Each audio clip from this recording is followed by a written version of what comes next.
Mi nombre es Gabriel Arjona y en esta oportunidad escucharemos La Soberanía Divina, un sermón de Charles Spurgeon que busca exponer lo que verdaderamente significa que Dios esté sentado en su trono. Oremos porque el Señor obre en nuestros corazones a través de su siervo y sin nada más que acotar, escuchemos la predicación del 4 de mayo de 1856 del pastor Spurgeon. Que el Señor los bendiga.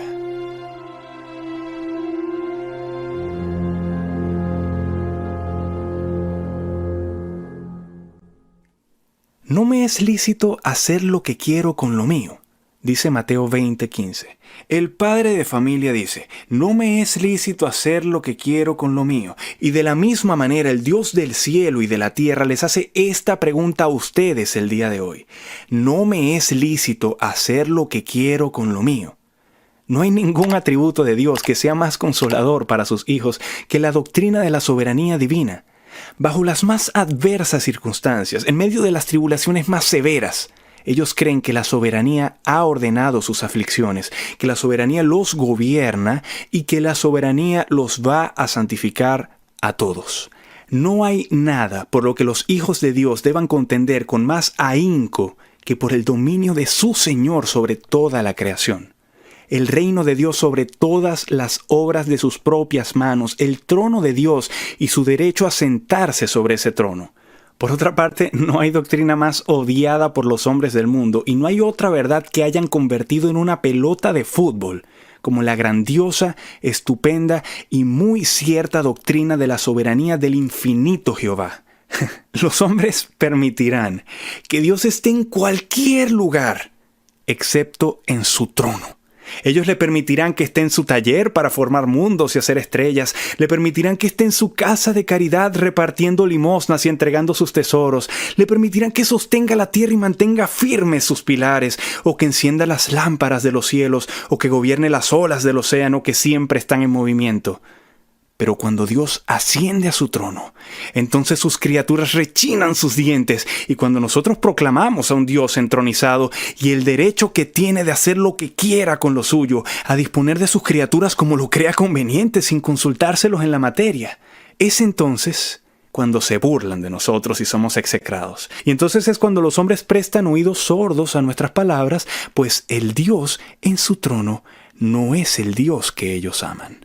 Lo aman mejor en cualquier otro lugar de lo que lo hacen cuando Él se sienta con el cetro en su mano y su corona sobre su cabeza.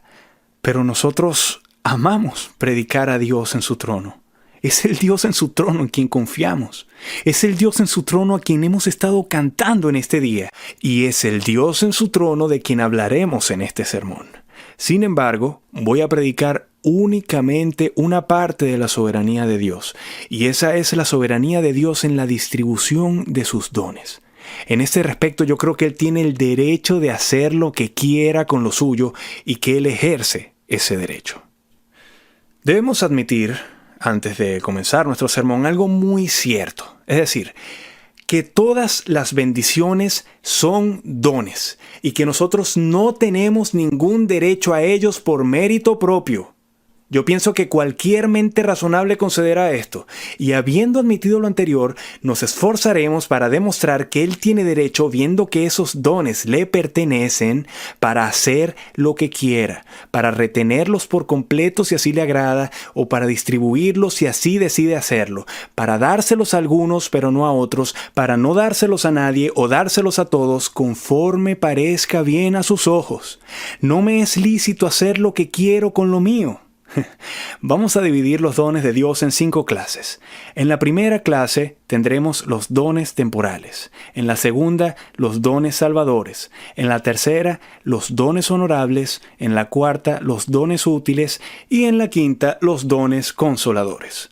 De todos ellos diremos, no me es lícito hacer lo que quiero con lo mío. Entonces, en primer lugar tenemos los dones temporales. Es un hecho indisputable que Dios no ha dado lo mismo a todos los hombres en los asuntos temporales, que Él no ha distribuido a todas sus criaturas la misma cantidad de felicidad o la misma posición en la creación. Hay diferencias. Observen qué diferencia hay en los hombres en lo personal. Pues vamos a considerar principalmente a los hombres. Uno nace como Saúl, que del hombro arriba sobrepasa a cualquiera del pueblo, y otro vivirá toda su vida como Zaqueo, un hombre de corta estatura. Uno tiene un cuerpo escultural y es bello, y otro es débil y está lejos de tener una figura hermosa. ¿A cuántos no encontramos cuyos ojos nunca se han gozado en la luz del sol, cuyos oídos nunca han escuchado los encantos de la música, y cuyos labios nunca han pronunciado sonidos inteligibles o armoniosos? Camina por la tierra y encontrarás hombres superiores a ti en vigor, salud y figura, y encontrarás a otros que son tus inferiores en estas mismas cosas. Algunos de los aquí presentes son pérfidos muy por encima de sus semejantes por su aspecto físico, y otros caen muy abajo en la balanza y no cuentan con nada que los pueda llevar a gloriarse en la carne. ¿Por qué Dios ha dado a un hombre belleza y a otro no se la ha dado? A uno le ha dado todos sus sentidos, mientras que a otro solo unos cuantos. ¿Por qué en algunos Él ha despertado el sentido de entendimiento, mientras que en otros están obligados a cargar con un cuerpo terco y lento? Nosotros respondemos, y que los demás digan lo que quieran, que no se puede dar ninguna otra respuesta excepto esta: sí, Padre, porque así te agradó. Los viejos fariseos preguntaban: ¿quién pecó, este o sus padres, para que haya nacido ciego? Sabemos que no fue a causa del pecado de sus padres ni del pecado del hijo que éste haya nacido ciego, o que otros hayan sufrido desgracias similares, sino Dios ha hecho como ha querido en la distribución de sus beneficios terrenales, y así ha dicho al mundo: ¿no me es lícito hacer lo que quiero con lo mío? Observen también qué diferencia existe en la distribución de los dones mentales. No todos los hombres son como Sócrates. Solo hay unos cuantos como Platón. Eventualmente por aquí y por allá nos encontraremos con un Bacon. Muy de vez en cuando conversaremos con un Sir Isaac Newton. Algunos tienen estupendos intelectos con los que pueden descubrir los secretos, sondear las profundidades de los océanos, medir la altura de los montes, desdoblar los rayos del sol y pesar las estrellas. Otros no tienen sino mentes superficiales. Tú puedes intentar educarlos y educarlos, pero nunca lograrás que sean grandes. No puedes mejorar lo que no está allí. No tienen talento y no puedes dárselo. Cualquiera puede ver que hay una inherente diferencia en la gente desde el mismo nacimiento. Algunos con tan solo un poco de educación sobrepasan a quienes les han recibido una preparación elaborada. Tenemos a 2 muchachos educados en la misma escuela, enseñados por el mismo maestro y que se han aplicado a sus estudios con la misma diligencia, pero uno de ellos destacará muy por encima del otro. ¿Por qué ocurre esto? Porque Dios afirma su soberanía tanto sobre la mente como sobre el cuerpo. Dios no nos ha creado iguales, sino que ha diversificado sus dones. Un hombre puede ser tan elocuente como Whitefield, otro tartamudea aunque solo hable 3 palabras en su idioma natal. ¿Qué es lo que ocasiona estas tremendas diferencias entre hombre y hombre? Respondemos que debemos referirlo todo a la soberanía de Dios, que hace como quiere con lo suyo. De nuevo observen cuáles son las diferencias de las condiciones de los hombres en este mundo. Se descubren de tiempo en tiempo mentes poderosas en hombres cuyos miembros arrastran las cadenas de la esclavitud y cuyas espaldas son descubiertas para recibir latigazos. Tienen su piel negra, pero en la mente son muy superiores a sus brutales amos. De la misma manera, también en Inglaterra descubrimos hombres sabios que a menudo son muy pobres y hombres ricos que con frecuencia son ignorantes y vanos. Uno viene al mundo para ser cubierto de inmediato con púrpura imperial, otro solamente podrá usar las humildes ropas del campesino. Uno habita en un palacio y tiene una mullida cama para reposar, mientras que otros difícilmente encuentran un lugar de descanso y nunca poseerán una cubierta más suntuosa que la paja de su propia choza. Si nos preguntamos la razón de esto, la respuesta todavía es: sí, Padre, porque así te agradó. Y así, de otras maneras, al pasar por la vida, ustedes observarán cómo se manifiesta esa soberanía. A un hombre Dios le da una larga vida y una buena salud, de tal forma que escasamente conoce lo que es un día de enfermedad, mientras que otro hombre se tambalea y encuentra una tumba en casi cada paso, y temiendo a la muerte, siente que se muere 1000 veces. Un hombre aún en su extrema vejez, como Moisés, tiene un ojo vigoroso. Aunque su cabello sea gris, él se mantiene tan firme como sus pies cuando era joven en la casa de su padre. Nuevamente preguntamos, ¿cuál es la causa de esta diferencia? Y la única respuesta adecuada es que es el efecto de la soberanía de Jehová. Encontrarán también que algunos hombres son arrancados en la flor de su vida, apenas en la mitad de sus días, mientras otros alcanzan 70 años y más. Uno parte antes de haber cubierto la primera etapa de su existencia, y otro ve que su vida se alarga tanto que se convierte en una carga. Estoy convencido que debemos atribuir la causa de todas estas diferencias en la vida al hecho de la soberanía de Dios. Él es soberano y rey, y no hará lo que quiera con lo suyo. Vamos a dejar este punto, pero antes de hacerlo debemos detenernos un instante para terminar de reflexionar sobre él. Oh, tú que has recibido el don de una noble figura, de un hermoso cuerpo, no te jactes de ello, pues tus dones te vienen de Dios. Oh, no te gloríes, pues si tú te glorías te vuelves feo en un instante. Las flores no se jactan de su belleza, ni tampoco los pájaros cantan a su plumaje. No sean vanas, hijas de la belleza. Ustedes, hijos, no se exalten por su hermosura. Y oh, ustedes, hombres de poder y de intelecto, recuerden que todo lo que tienen es otorgado por un soberano Señor. Él ciertamente creó. Él puede destruir. No hay muchos pasos que separen al más poderoso intelecto del idiota más desvalido. El pensamiento profundo casi toca la locura. Tu cerebro puede ser trastornado en cualquier momento y estarías condenado desde ese momento a vivir como un loco. No te jactes de lo que sabes, pues aún el pequeño conocimiento que tienes te ha sido dado. Por tanto digo, no te exaltes por encima de toda medida, sino que usa lo que Dios te ha dado para el servicio de Dios, pues es una dádiva real y no debes desperdiciarla.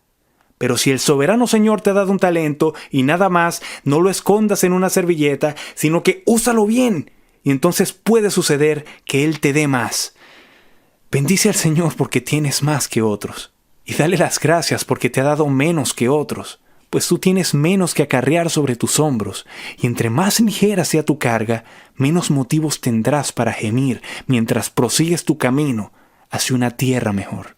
Entonces, bendice a Dios si tú posees menos que tus semejantes, y contempla su bondad tanto en el retener como en el dar.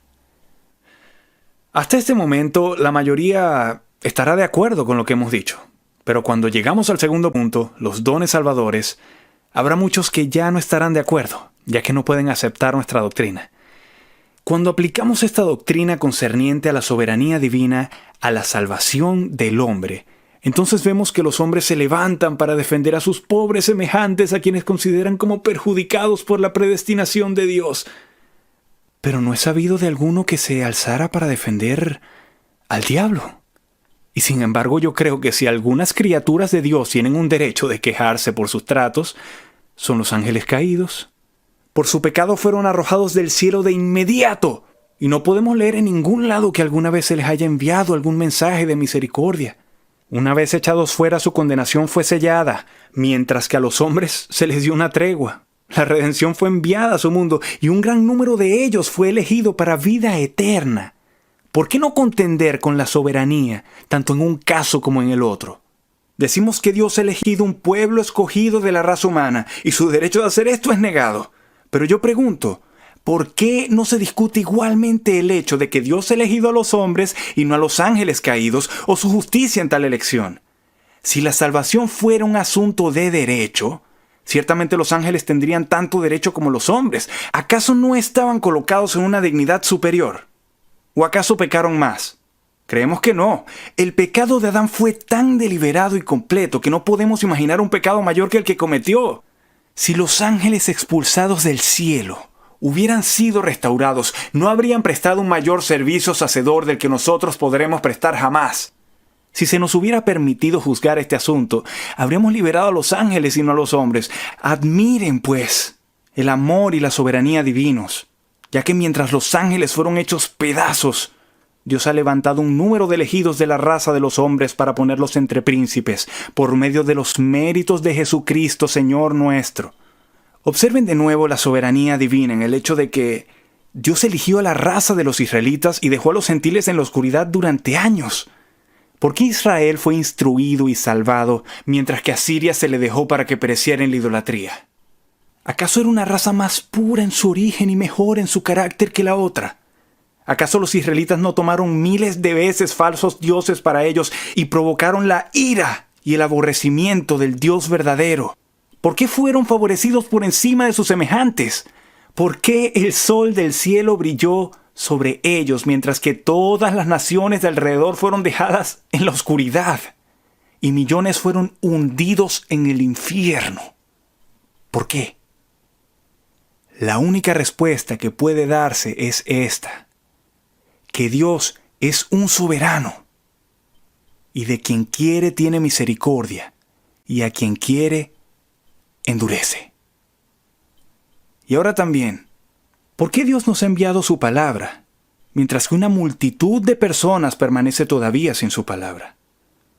¿Por qué cada uno de nosotros viene al tabernáculo de Dios domingo tras domingo, gozando del privilegio de escuchar la voz del ministro de Jesús, mientras que otras naciones no han sido bendecidas de esa manera? ¿Acaso Dios no pudo haber hecho que la luz resplandeciera en las tinieblas allí, al igual que aquí? ¿No hubiera podido Él, si así lo hubiera querido, haber enviado mensajeros ligeros como la luz para proclamar su evangelio por toda la tierra? Podía haberlo hecho, si así hubiera querido. Como sabemos que no ha hecho así, nos inclinamos en mansedumbre, confesando el derecho que Él tiene de hacer lo que quiera con lo suyo. Pero permítanme que recalque la doctrina una vez más. Contemplen cómo Dios despliega su soberanía, en que de la misma congregación, entre quienes escuchan al mismo ministro y oyen la misma verdad, uno es tomado y el otro es dejado. ¿Por qué es que para una de las personas que me escucha y que está sentada en aquella banca, y para su hermana que está sentada a su lado, el efecto de la predicación es diferente? Ellas han sido alimentadas sobre la misma rodilla, han sido mecidas en la misma cuna, educadas bajo los mismos sistemas, oyen al mismo ministro con la misma atención. ¿Por qué es que la una será salvada y la otra será dejada? Lejos esté de nosotros tejer cualquier excusa para el hombre que es condenado. No sabemos de ninguno, pero también lejos esté de nosotros el restarle gloria a Dios. Nosotros afirmamos que Dios es quien hace la diferencia, que la hermana que es salva no tendrá que agradecerlo a sí misma, sino a su Dios. Habrá también dos hombres que son borrachos. Alguna palabra predicada traspasará a uno de ellos de lado a lado, mientras que el otro se quedará sentado inconmovible, aunque en todos los aspectos ambos sean exactamente lo mismo. Tanto en constitución como en educación, ¿cuál es la razón? Tú responderás, tal vez porque uno acepta y el otro rechaza el mensaje del evangelio, pero entonces deberías preguntarte, ¿quién hizo que uno lo aceptara y quién hizo que el otro lo rechazara? Te reto a que me digas que el hombre mismo hizo la diferencia. Debes admitir en tu conciencia que es Dios el único a quien pertenece este poder. Pero a quienes no les gusta esta doctrina están sin embargo levantados en armas en contra nuestra. Y ellos se preguntan, ¿cómo puede Dios en justicia hacer tal acepción entre los miembros de su familia? Supongamos que un padre tiene cierto número de hijos y que a uno de ellos diera todos sus favores y a los demás los dejara sumidos en la miseria. ¿No diríamos nosotros que se trata de un padre duro y cruel? Yo respondo que así es. Pero los casos no son los mismos. No es un padre con quien tienes que tratar, es con un juez. Tú dices que todos los hombres son hijos de Dios. Te exijo que me demuestres eso. Yo nunca lo he leído en mi Biblia. Yo no me atrevo a decir, Padre nuestro que estás en los cielos, mientras no sea regenerado.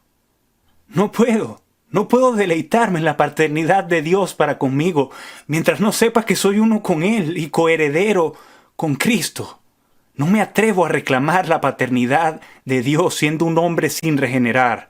No se trata de una relación de padre e hijo, pues el hijo tiene un derecho sobre su padre, sino de rey y súbdito, y ni siquiera una relación tan elevada como esa, pues hay un derecho entre el súbdito y el rey.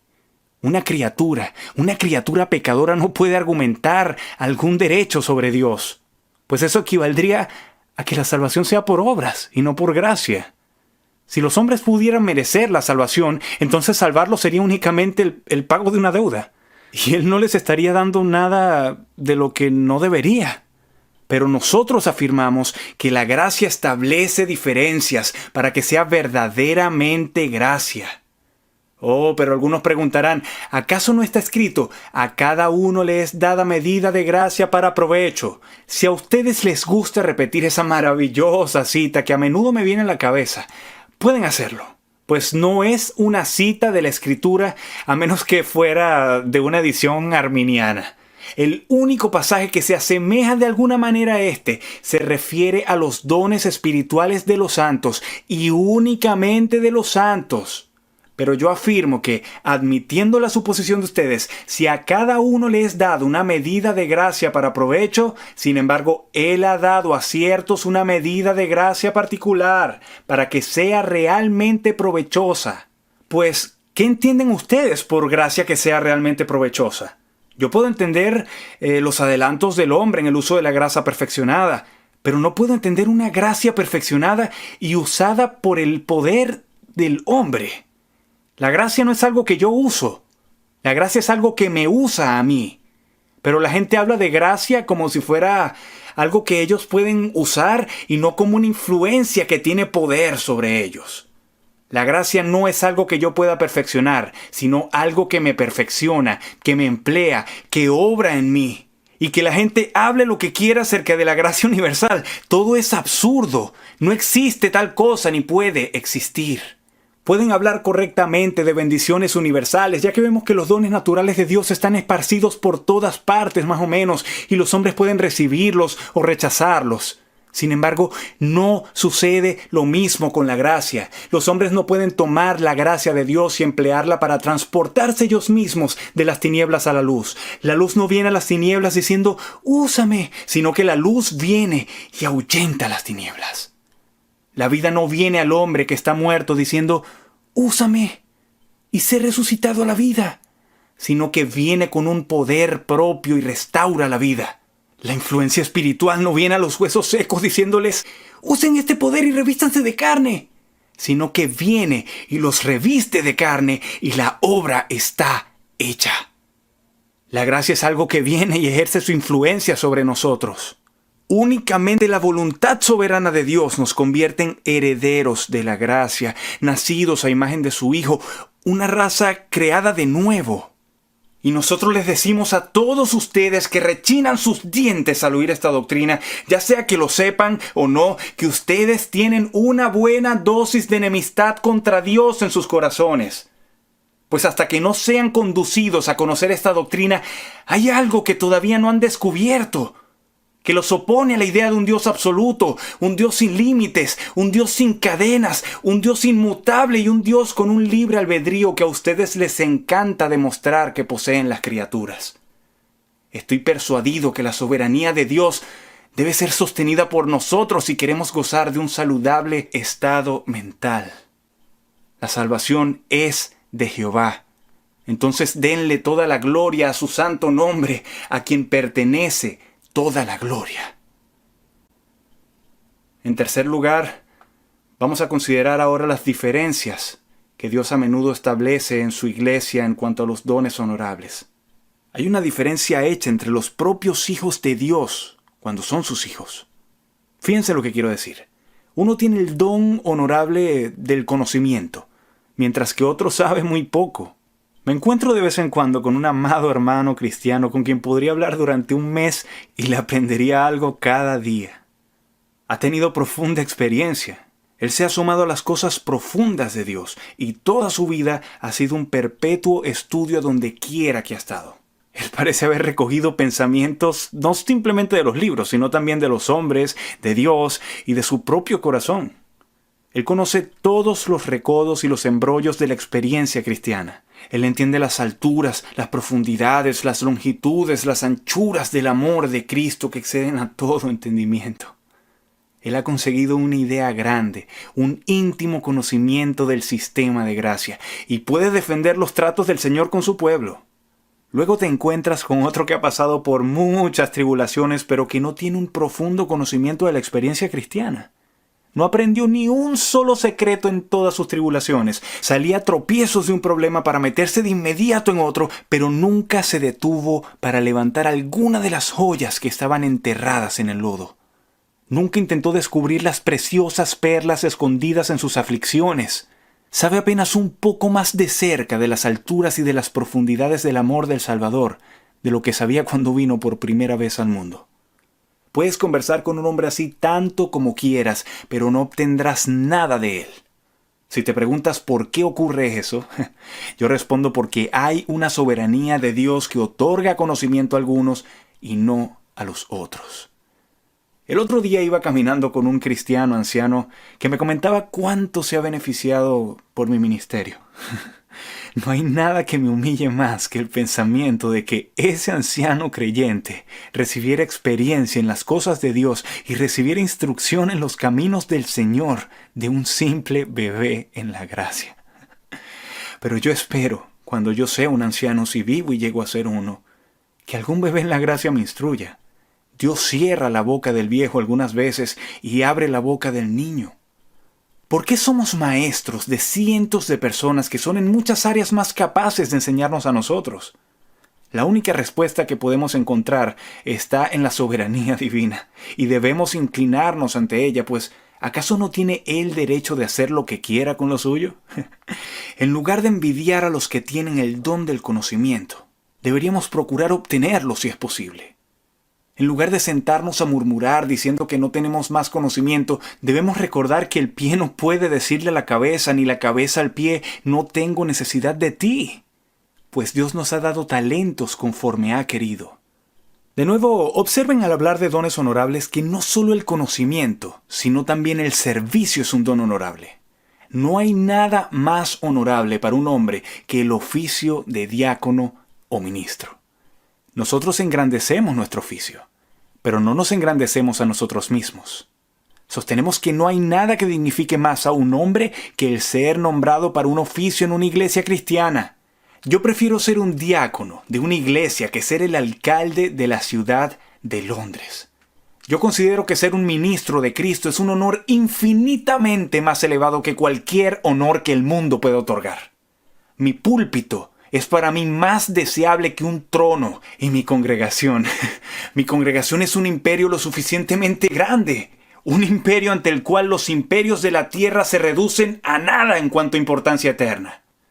¿Por qué envía Dios, por el Espíritu Santo, un llamamiento especial a un hombre para que sea un ministro y pasa por alto a otro? Hay otro hombre más dotado tal vez, pero nosotros no nos atrevemos a ponerlo en un púlpito porque él no siente un llamado especial. Lo mismo sucede con el diaconado. El hombre que todos piensan que es el adecuado para ese oficio es pasado por alto y otro es elegido. Hay una manifestación de la soberanía de Dios en sus nombramientos para los diversos oficios. Al poner a David en un trono, al convertir a Moisés en líder de los hijos de Israel a través del desierto, al elegir a Daniel para que estuviera entre los príncipes, al elegir a Pablo para que fuera ministro de los gentiles y a Pedro para que fuera el apóstol de la circuncisión. Y ustedes que no tienen el don de un servicio honorable deben aprender la grandiosa verdad contenida en la pregunta del Señor: ¿no me es lícito hacer lo que quiero con lo mío? Hay otro don honorable, el don de la expresión. La elocuencia tiene mayor poder sobre los hombres que todos los demás dones juntos. Si un hombre quiere tener poder sobre la multitud, debe buscar tocar sus corazones y encadenar sus oídos. Hay hombres que son semejantes a vasijas llenas de conocimiento hasta el borde, pero que no tienen los medios para transmitir ese conocimiento al mundo. Ellos poseen todas las gemas del saber, pero desconocen cómo engarzarlas en el anillo de oro de la elocuencia.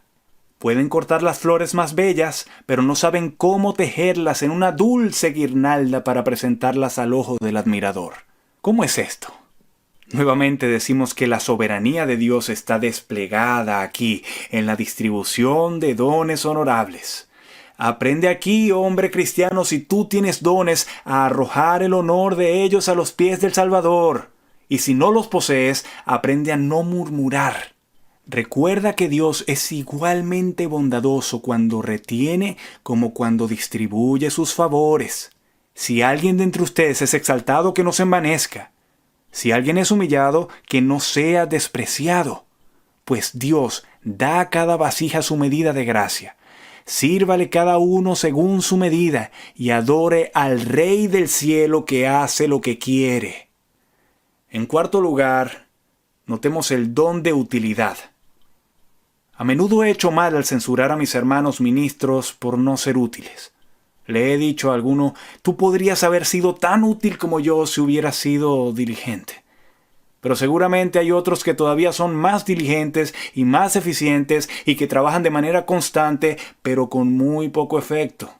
Y por lo tanto, permítame retirar mi acusación y en lugar de eso afirmar que el don de la utilidad es el resultado de la soberanía de Dios.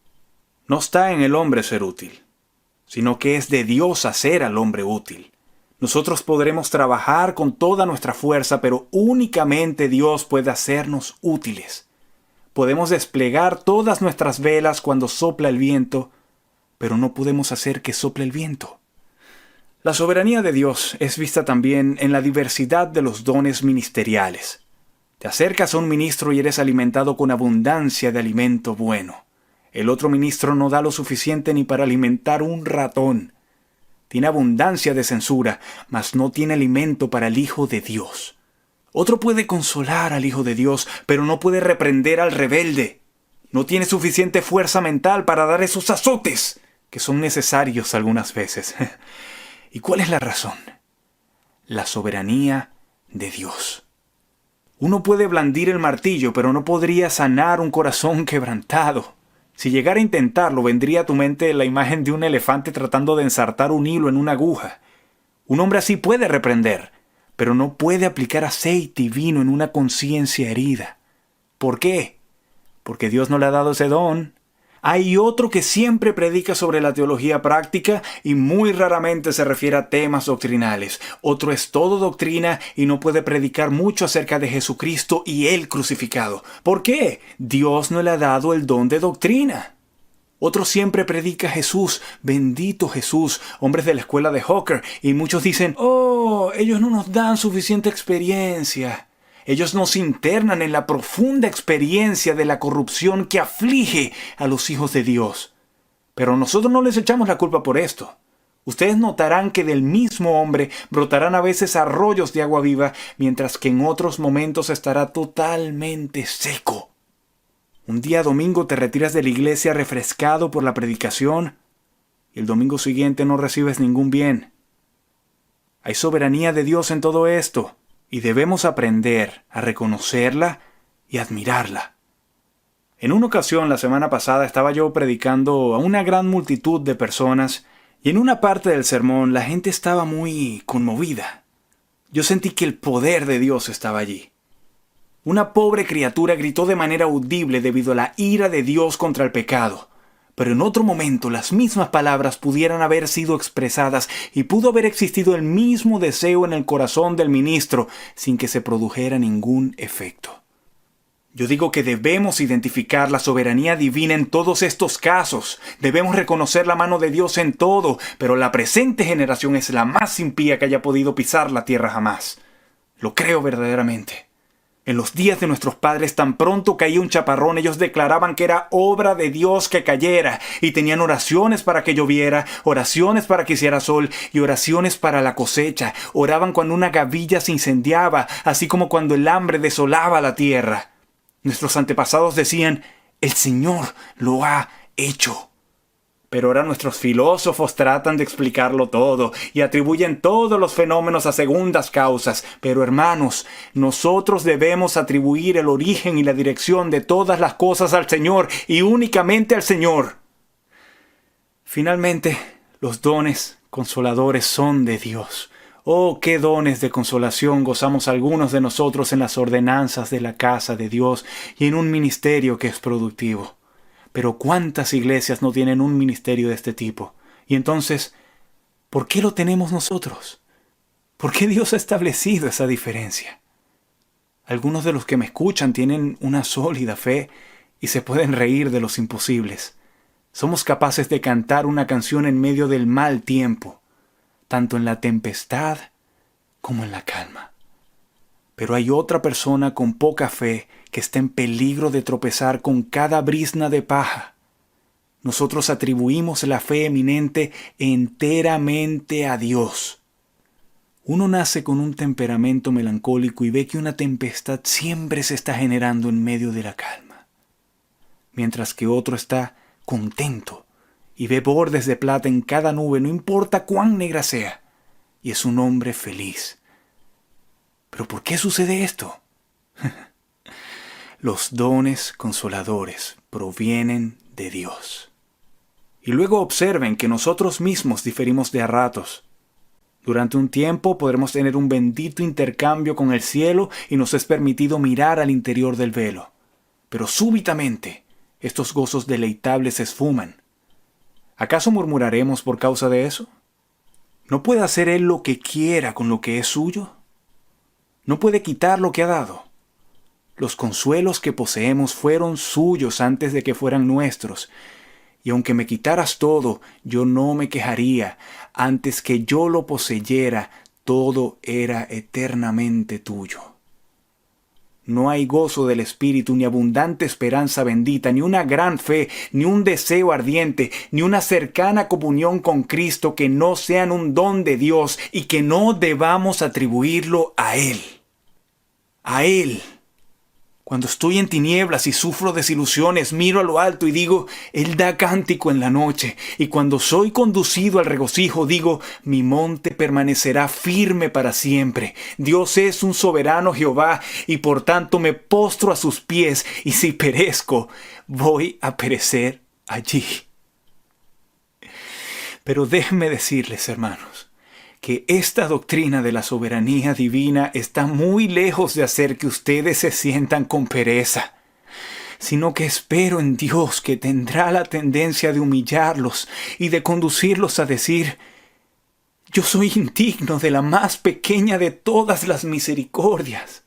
Siento que tú tienes el derecho de hacer conmigo lo que quieras. Si tú me aplastas a mí, pobre gusano indefenso, no serás afrentado. No tengo el derecho de pedirte que tengas compasión de mí, excepto esto que necesito, tu misericordia. Señor, si tú quieres, tú puedes perdonar y jamás diste tu gracia a alguien que la necesitara más ardientemente. Puesto que estoy vacío, lléname del pan del cielo. Puesto que estoy desnudo, vísteme con tu manto. Puesto que estoy muerto, dame vida. Si suplicas así, con toda tu alma, con toda tu mente, aunque Jehová es soberano, Él extenderá su cetro y salvará, y vivirás para adorarlo en la belleza de su santidad, amando y adorando su soberanía llena de gracia. El que creyere en la declaración de la Escritura y fuere bautizado será salvo, mas el que no creyere será condenado. El que cree únicamente en Cristo y es bautizado con agua en el nombre del Padre y del Hijo y del Espíritu Santo será salvo. Pero el que rechace a Cristo y no crea en Él será condenado. Ese es el decreto soberano y es la proclamación del cielo. Inclínate ante Él, reconócelo, obedécelo. Y que Dios te bendiga. Si ha sido de bendición para usted este tiempo, damos las gracias al Señor por ello y nos encantaría que nos lo hiciera saber a través de los comentarios. Además, le invitamos a suscribirse a nuestro canal y a dejar un me gusta en este video. Al único y sabio Dios, por medio de Jesucristo, sea la gloria por siempre. Amén.